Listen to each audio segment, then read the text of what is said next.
Hi and welcome to CertiKit.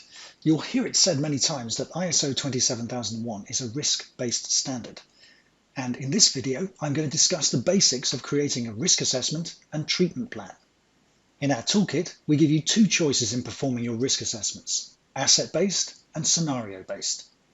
Whichever method you choose, it's still a good idea to have an up-to-date inventory of your assets, particularly your information assets, such as customer data or product specifications.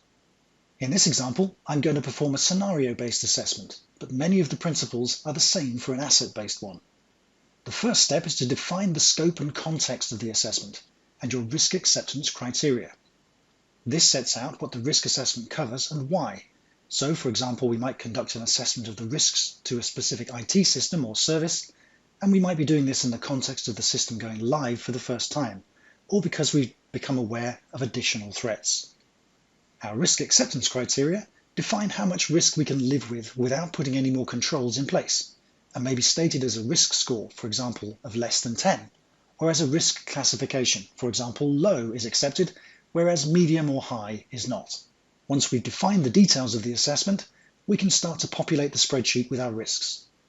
I'm going to use a simple example to show the way the tool works.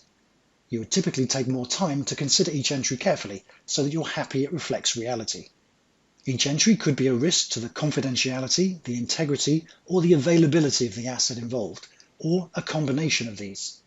I'm going to assign a risk owner as required by the ISO 27001 standard, and briefly set out the existing controls in place to manage this risk.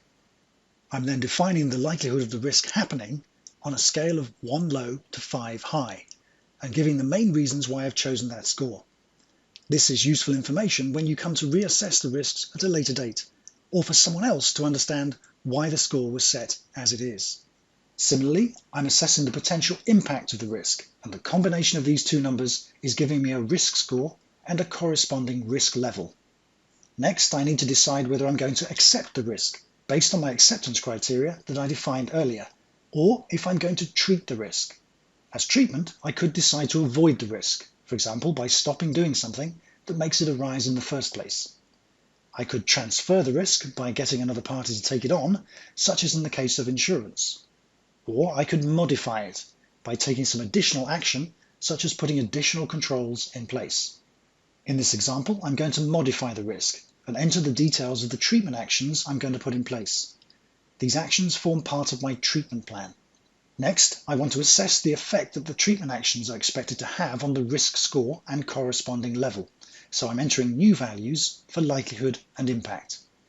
Note that if I had decided to accept the risk, I would set these values to be the same as the pre-treatment ones, because we've not done anything to affect them. What we're left with after the treatment actions have been completed is often referred to as the residual level of risk. We're often asked how many risks should be listed in this tool, and there's no easy answer to that question. The ISO 27001 standard doesn't specify any expectations as to numbers, only that risks should be assessed according to a process.